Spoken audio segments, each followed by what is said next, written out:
Second year physics में lecture number 8 पढ़ेंगे और चैप्टर नंबर 13 का, इसमें हम डिफरेंट कम्बिनेशंस ऑफ रेजिस्टर्स पढ़ेंगे। लास्ट टाइम हमने ओम लॉ पढ़ा था, उसमें हमने रेजिस्टेंस पढ़ी थी। रेजिस्टेंस क्या होती है? दरअसल अपोजिशन होती है into the flow of current में। ठीक है, तो रेजिस्टर्स जो होते हैं, जो कि स्पेसिफिक रेजिस्टेंस के रेजिस्टर्स होते हैं, तो उनको हम डिफरेंट कम्बिनेशंस के तहत हम क्या कर सकते हैं, सर्किट में अटैच कर सकते हैं। ठीक है, दो तरह के कम्बिनेशन हम पढ़ रहे हैं यहाँ पे, तो सीरीज कम्बिनेशन और दूसरा पैरेलल कम्बिनेशन। ठीक है, सीरीज कम्बिनेशन को जरा देखें अगर, तो हम देखेंगे कि एक रेजिस्टेंस है हमारे पास, ये रेजिस्टेंस का सिंबल होता है बेटा। ठीक है, और दूसरी रेजिस्टेंस है ये, और ये तीसरी रेजिस्टेंस है बेटा। ठीक है, और ये हमने एक बैटरी के साथ जोड़ दी है, ये पॉजिटिव टर्मिनल और ये नेगेटिव टर्मिनल।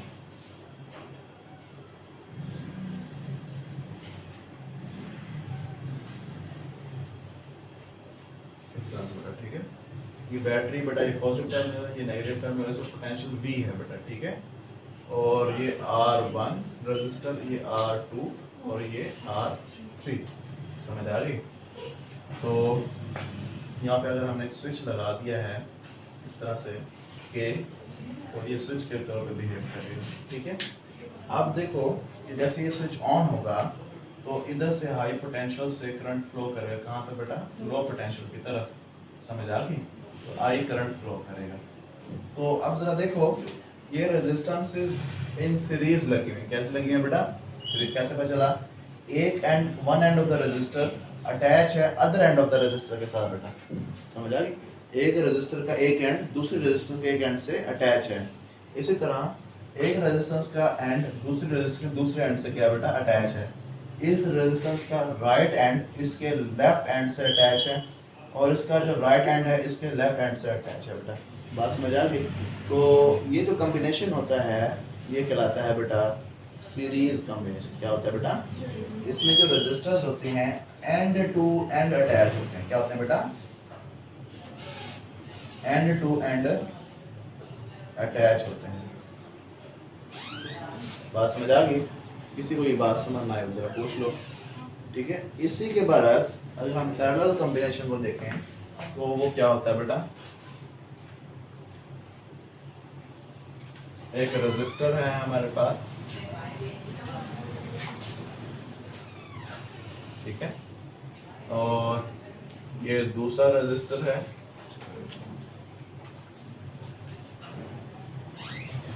और ये तीसरा रेजिस्टर है।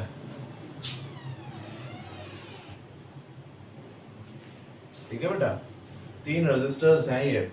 तो ये सारे जो रेजिस्टर्स हैं एक टर्मिनल के साथ अटैच हैं।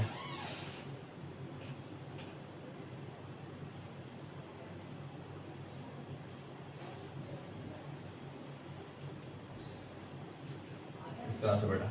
बात समझ आ गई? और ये एक कॉमन पॉइंट था, इसको हमने क्या कर दिया बेटा? एक बैटरी के साथ जोड़ दिया इस तरह से, और यहाँ पर हमने क्या लगा दिया बेटा? एक स्विच। ठीक है बेटा, ये पॉजिटिव ये नेगेटिव वोल्टेज V और ये K स्विच है बेटा। कोई बात यहाँ समझना है जरा पूछ लो। ये रेजिस्टर R है, R1 क्या है इसको, ये R2 है, और ये क्या बेटा? R3 है। समझ आ गई? तो देखो कि करंट जो होगा, अगर स्विच ऑन होगा तो करंट इस तरह से फ्लो करता करता लो पोटेंशियल में आते हैं बेटा। हाई पोटेंशियल से लो पोटेंशियल की तरफ करंट फ्लो करेगा। समझ आ गई?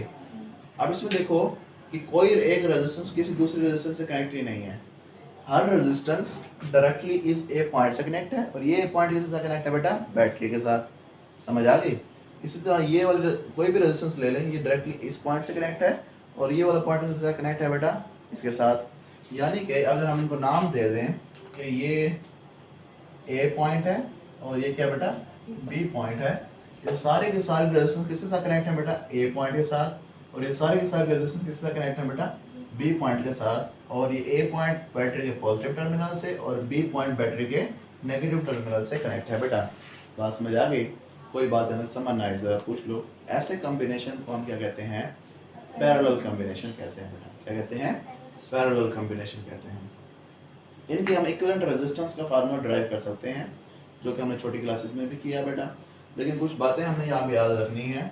वो बातें क्या है बेटा कि जब सीरीज कॉम्बिनेशन होता है तो जो वोल्टेज बैटरी प्रोवाइड कर रही होती है वो वोल्टेज हर एक रेजिस्टेंस के अक्रॉस डिफरेंट मैग्नीट्यूड में डिवाइड हो जाता है। क्या हो जाता है बेटा? डिवाइड। लेट्स सपोज ये जो वोल्टेज है, ये रेजिस्टर R है, इसका जो पोटेंशियल ड्रॉप होगा यहाँ पे वो V1 होगा, और इसका जो पोटेंशियल ड्रॉप होगा R2 का वो V2 होगा, और इसका जो पोटेंशियल ड्रॉप होगा वो V3 होगा। बात समझ आ गई? ये कुछ इस तरह से होगा बेटा कि जो इन तीन पोटेंशियल ड्रॉप जो हुए हैं इन रेजिस्टर्स के अक्रॉस, वो उनका जो सम होगा वो इस बैटरी के वोल्टेज के बराबर होगा बेटा। बात समझ आ गई? यानी कुछ इस तरह से V1 plus V2 plus V3 इनका सम ले लें, वो बराबर किसके होगा बेटा? इस बैटरी के वोल्टेज के। समझ आ गई? लेट्स सपोज कि जो रेजिस्टर ये जो R1 है ये बेटा 2 ओम की है, ये जो रेजिस्टेंस है ये बेटा 3 ओम की है बेटा, और ये जो रेजिस्टेंस है ये 5 ओम की है बेटा, और ये जो वोल्टेज आपने बैटरी अप्लाई की हुई है 10 वोल्ट की है बेटा। बात समझ आ गई? किसी को ये बात समझ ना आए जरा पूछ लो, ठीक है? अब देखो, अब ये जो पोटेंशियल ड्रॉप हुआ, ये टोटल बैटरी का वोल्टेज कितना है? 10 वोल्ट। अब 10 वोल्ट है, ये करंट फ्लो करेगा तो इधर जो रेजिस्टेंस कम वैल्यू है तो इधर पोटेंशियल ड्रॉप कम होगा बेटा। इधर पोटेंशियल ड्रॉप क्या होगा? कम होगा। यानी कुछ इस तरह से फर्ज कर लें 2 वोल्ट हो गया। कितने वोल्ट हो गया बेटा? 2 वोल्ट का हो गया। अब इधर रेजिस्टेंस थोड़ी ज्यादा है, इधर पोटेंशियल ड्रॉप क्या होगा बेटा? ज्यादा होगा। इधर कहते हैं 3 वोल्ट हो गया बेटा, और इधर वोल्ट कितना वोल्ट का पोटेंशियल ड्रॉप होगा बेटा? 5 वोल्ट का। कितने वोल्ट का बेटा? 5 वोल्ट का। समझ आ गई? तो अब देखो इन दोनों को ऐड करो तीनों को, तो आंसर कितना आएगा? 10 वोल्ट आएगा, नहीं आएगा? तो आपका जो बैटरी का वोल्टेज था वो सर्किट में क्या हो गया? डिवाइड हो गया। क्या हो गया बेटा? डिवाइड हो गया। बात समझ आ गई? तो ऐसे सर्किट को हम कहते हैं पोटेंशियल डिवाइडर। क्या कहते हैं बेटा? सीरीज कॉम्बिनेशन को हम दूसरा नाम क्या कहते हैं बेटा? Potential divider. बात समझ आ गई? और करंट क्या रहता है इस केस में? सेम। करंट क्या रहता है बेटा? सेम रहता है। तो इस सीरीज कॉम्बिनेशन में करंट की जो वैल्यू होती है तो वो क्या रहती है? सेम रहती है बेटा। कोई बात नहीं तो मुश्किल लगी जरा पूछ लो। अब बेटा इधर आ जाए, इधर क्या है जरा देखिएगा। इधर बैटरी का वोल्टेज क्या है बेटा? फर्स्ट वाला 10 वोल्ट। कितना है? 10 वोल्ट। यानी कि इधर का जो पोटेंशियल होगा वो होगा 10। ये बैटरी पॉजिटिव टर्मिनल से कनेक्ट है ना, इधर पॉजिटिव पोटेंशियल होगा, और ये जो टर्न पॉइंट है ये बैटरी के नेगेटिव टर्मिनल से कनेक्ट है, इसके ऊपर नेगेटिव पोटेंशियल होगा बेटा। बात समझ आ गई? तो अब जरा देखो कि कैसे हम इसको करेंगे, डील करेंगे। अब जो पोटेंशियल इधर है इस पॉइंट के ऊपर, यहाँ से लेकर यहाँ तक पोटेंशियल जो इधर है वही पोटेंशियल हर एक रेजिस्टेंस के अक्रॉस डेवलप होगा बेटा, क्योंकि इस पॉइंट के साथ हर एक रेजिस्टेंस डायरेक्टली अटैच है। इधर क्या था? इधर चार्ज। अब देखो बेटा यहाँ पे ये थी रेजिस्टेंस, हर्डल्स थी। क्या थी बेटा? हर्डल्स थी। तो अब देखो एक घोड़ा भागा भागा आ रहा है, उसके दरमियान में एक हर्डल आ जाती है, वो उसको जंप करता है। क्या उसकी जो पहले की एनर्जी थी और बाद की एनर्जी थी जंप करने के बाद वो सेम रहेगी? नहीं। और एक और हर्डल आ गई है, फर्स्ट कर उसके बाद 10 जूल एनर्जी थी, वो भागा भागा आया, उसने 2 जूल एनर्जी जंप करते हुए डेसिपेट कर दी, यूज हो गई उसकी। बाकी उसके पास कितनी एनर्जी बच गई? अगले हर्डल के लिए उसके पास कितनी एनर्जी बच गई? 8 जूल्स बेटा। ठीक है, वो आगे जाता है, वो फिर 3 जूल जंप और कर लेता है, 3 जूल एनर्जी वहां जाया हो जाती है। अब उसके पास कितनी एनर्जी बच गई? 5 जूल की बेटा। एक और हर्डल आती है, वो 5 की 5 जूल वहां पे बेटा एनर्जी डेसिपेट कर देता है। तो फिर बेटा इस तरह से एनर्जी क्या होती जाती है? डिवाइड। तो इस तरह फिर इधर जो चार्जेस मूव कर रहे थे उनकी एनर्जी क्या थी बेटा? पहले से कम थी, क्योंकि वो पहले एनर्जी यहाँ पे कुछ जाया करके आ गए हैं, यहाँ पे फिर कुछ ज़ाया कर दी है, फिर यहाँ पे कुछ बकाया एनर्जी वो यहाँ से आया हो गई बेटा। अब देखो चार्जेस आपके यहाँ पहुँच गए हैं, ठीक है।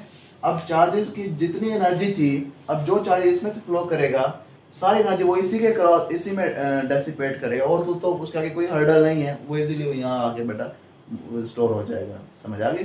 जो चार्ज यहाँ से मूव करेगा उसके रास्ते में सिर्फ ये एक ही यही हर्डल है, और आगे कोई हर्डल नहीं है। और जो चार्ज यहाँ से मूव करेगा उसके पास भी सिर्फ यही एक हर्डल है, और उसके पास कोई और रास्ते में कोई हर्डल नहीं है, और सारी की सारी एनर्जी इधर डेसिपेट करेगा। बेटा बात समझ आ गई? यानी जितनी एनर्जी यहाँ से लेके चला था वो सारी की सारी एनर्जी कहाँ डेसिपेट करेगा? इधर। जो चार्ज इधर से मूव करेगा तो इधर डेसिपेट करेगा, जो चार्ज इधर से मूव करेगा वो इधर से डेसिपेट करेगा। बात समझ आ गई? इधर चार्ज के पास 3 रास्ते हैं। कितने रास्ते हैं बेटा? यहाँ तक जो चार्ज पहुंचा है या करंट पहुंचा उसके पास 3 हिस्सों में डिवाइड हो जाएगा वो। समझ आ गई बेटा? यानी कि पोटेंशियल हर एक रेजिस्टेंस के अक्रॉस सेम रहेगा। क्या रहेगा बेटा? सेम रहेगा। इधर भी पोटेंशियल V होगा, इधर भी पोटेंशियल V होगा, इधर भी पोटेंशियल क्या होगा? हम कहते हैं ये V1 है, ये V2 है, ये V3 है, तो फिर इस केस में हम कहेंगे कि V1 जो है वो इक्वल होगा V2 के, V2 इक्वल होगा V3 के, और V3 बराबर होगा बेटा इसके V के। बात समझ आ गई? किसी को ये बात समझ ना आई जरा पूछ लो। समझ आ गई बेटा? पोटेंशियल क्या रहेगा? सेम रहेगा। अब क्या चीज है बेटा? करंट क्या होता है बेटा? डिवाइड हो जाता है यहाँ पे। तो जरा देखिएगा, अब जो करंट किस वजह से फ्लो होता है? चार्जेस की वजह से। अभी चार्जेस जो फ्लो करके इधर पहुंचे हैं बेटा, ये करंट आई है। अब कुछ चार्जेस इधर फ्लो कर जाएंगे बेटा, जिसकी वजह से करंट I1 बनेगा। कुछ चार्जेस इधर फ्लो कर जाएंगे जिसकी वजह से करंट I2 बनेगा बेटा, और कुछ चार्जेस इधर से फ्लो करेंगे जिनसे करंट I3 बनेगा बेटा। बात समझ आ गई? अब देखो कि वोल्टेज तो आपका क्या रह रहा था? सेम, लेकिन करंट क्या हो गया? डिवाइड। करंट क्या हो गया बेटा? डिवाइड। तो इसलिए करंट क्या हो गया आपके पास? डिवाइड। ठीक है, इसलिए इस सर्किट को हम कहते हैं करंट डिवाइडर। क्या कहते हैं बेटा? Current divider.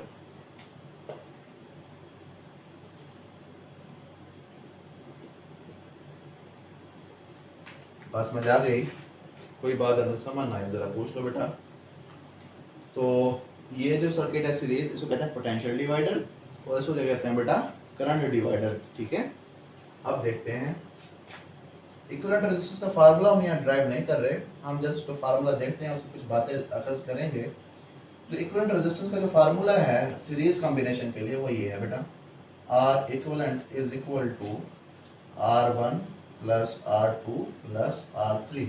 इन सिंपल अलजेब्रिक सम है बेटा, तीनों को हम सिंपल ऐड कर देंगे बेटा। ठीक है, और इसके लिए जो फार्मूला है वो क्या है बेटा? मैं बताता हूँ। 1/R equivalent is equal to 1/R1 plus 1/R2 plus 1/R3। बात समझ आ गई? अगर n रेजिस्टर्स होते तो फिर हम सो ऑन करके Rn ऐड करते, उधर 1/Rn ऐड करके सो ऑन करके बेटा। बात समझ आ गई? अब देखो जरा गौर से, अब फर्ज कर लो कि आपके पास हमने लिखा हुआ पहले से एक 2 ओम की रेजिस्टेंस है, एक 3 ओम की रेजिस्टेंस है, और एक 5 ओम की रेजिस्टेंस है बेटा। ठीक है, अगर हम इनका इक्विवेलेंट रेजिस्टेंस निकालें तो इक्विवेलेंट रेजिस्टेंस आएगा 2 ohm plus 3 ohm plus 5 ohm is equal to 10 ohm. ऐसे ना बेटा? तो जरा देखो इक्विवेलेंट रेजिस्टेंस जो आई है वो क्या है बेटा? आपकी सबसे बड़ी रेजिस्टेंस जो लगी हुई है, सबसे बड़ी रेजिस्टेंस कितने की लगी हुई है? 5 ओम की, उससे ग्रेटर है। उससे क्या है बेटा? ग्रेटर है। तो आपको पता चल गया कि इक्विवेलेंट रेजिस्टेंस जो है वो ग्रेटर है किससे बेटा? इंडिविजुअल रेजिस्टेंसेस से। बात समझ आ गई? किसी को ये बात समझ ना आए जरा पूछ लो। अच्छा, इक्विवेलेंट रेजिस्टेंस जो होती है बेटा वो आपके पास क्या है? इंडिविजुअल रेजिस्टेंस से क्या होती है? ग्रेटर होती है। अगर हम इधर सॉल्व करें, इधर जो रिजल्ट आएगा वो क्या होगा बेटा? जरा देखते हैं। अगर हम कह देंगे हमारे पास ये है 2 ओम की और ये है 3 ओम, ये 5 ओम कर लें इसको R2 को। अगर हम R3 को कंसीडर अभी ना करें तो इन दोनों को रिजल्ट निकाल लें, तो जरा देखिए क्या बनेगा। ये बनेगा बेटा यहाँ लिख देते हैं 1/2 प्लस 1/5, ठीक है। अगर इनका एलसीएम ले लें तो एलसीएम आएगा 10। क्या आएगा बेटा? 10। ये 5 प्लस 2, 5 प्लस 2, ये बनेगा 7/10। ये 1/RE इक्वलेंट के बराबर आ गया। अगर हम इसको रेसिप्रोकल ले लें दोनों तरफ, क्या ले लें बेटा? रेसिप्रोकल ले लें, तो फिर क्या बन जाएगा? रेसिप्रोकल बनेगा R equivalent is equal to 10/7 ohms। बेटा बात समझ आ गई? 10/7 ohms। तो अब जरा देखो, इसको मैं यहाँ ऊपर लिखता हूँ कि R is equal to 10/7 ohm, तो इसका आंसर आएगा 1 पॉइंट समथिंग 4 ऐसे कुछ आ जाएगा, 1.3 ohms आ जाएगा। अब जो इक्विवेलेंट रेजिस्टेंस आई है उसकी वैल्यू देखो बेटा, आपके पास दो रेजिस्टेंसेस थी, एक 2 ohm की और एक 5 ohm की। तो सबसे छोटी रेजिस्टेंस कौन सी थी? तो आपकी इक्विवेलेंट रेजिस्टेंस उस 2 ohm से भी छोटी आई है बेटा, यानी कि रेजिस्टेंस का इफेक्ट क्या हो गया है? कम हो गया है। बात समझ आ गई? यहाँ पे रेजिस्टेंस का इफेक्ट क्या हो रहा था बेटा? बढ़ रहा था। इंडिविजुअल रेजिस्टेंस से क्या आ रही थी? आंसर ज्यादा आ रहा था।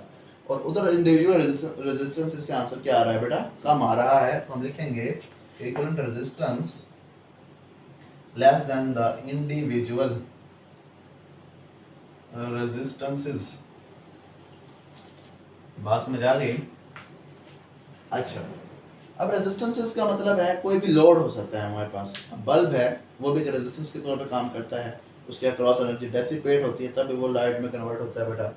तो फैन है, ये भी बेटा हमारे पास रेजिस्टेंस हम कंसीडर कर सकते हैं। अब ये हम पैरेलल कॉम्बिनेशन और सीरीज कॉम्बिनेशन यूज काम करते हैं बेटा, समझ आ गई?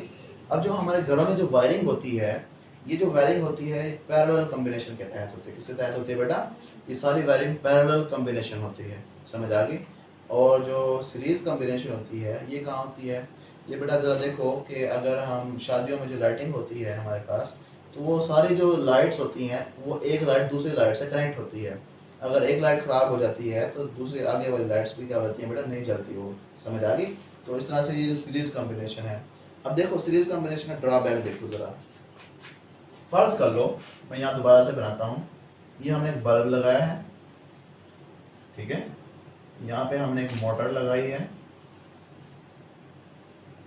ठीक है बेटा, और यहाँ पर हमने एक फैन लगाया है, समझ आ गई? और ये सारे सबको कनेक्ट कर दिया है, एक बैटरी के साथ जोड़ दिया है,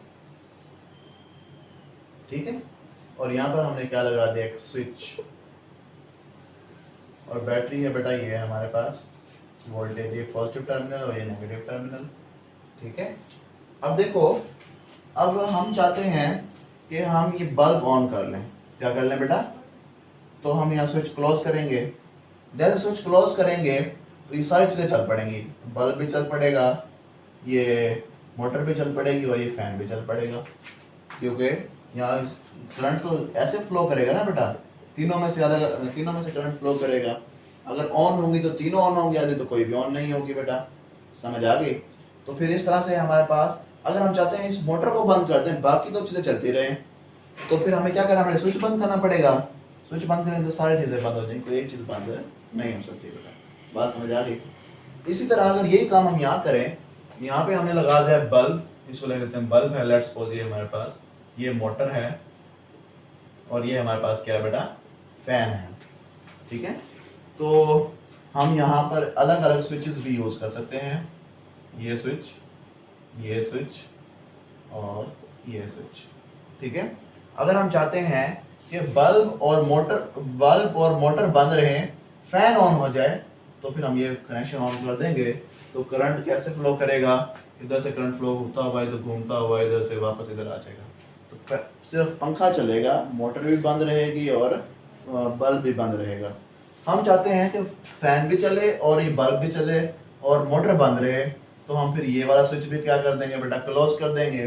तो फिर इधर से क्या होगा? ये करंट फ्लो करेगा और कुछ करंट यहाँ से भी बेटा फ्लो करेगा, मोटर वाले से करंट फ्लो ही नहीं करेगा। तो हम अपनी मर्जी से कोई भी चीज ऑन कर सकते हैं, कोई भी चीज ऑफ कर सकते हैं। इधर ऐसा नहीं था, इधर एट ए टाइम सारी चीजें ऑन होती थी और सारी चीजें ही बंद हो जाती थी। तो ये हमारे लिए ज्यादा कारआमद नहीं था, इसलिए हम घरों में जो वायरिंग होती है हमारी, वो पैरेलल कॉम्बिनेशन के तहत होती है, सीरीज कॉम्बिनेशन के तहत नहीं होती बेटा। बात समझ आ गई? इक्विवेलेंट रेजिस्टेंस वाले से बेटा एमसीक्यूज आ जाते हैं कि आप कुछ रेजिस्टेंसेस दे दी जाती हैं, आपको कहा जाता है कि आप ये इनका इक्विवेलेंट निकालें। तो इक्विवेलेंट अगर रेजिस्टेंस सीरीज कॉम्बिनेशन होगा तो equivalent greater than the largest value of the resistance होगी, ठीक है। और पैरेलल कॉम्बिनेशन में जो आपकी जो कॉम्बिनेशन में जो इक्विवेलेंट रेजिस्टेंस होगी वो smaller than the smallest value होगी बेटा। बस में आ गई। If you have any question about the lecture, you can ask freely in the comment section. Allah Hafiz.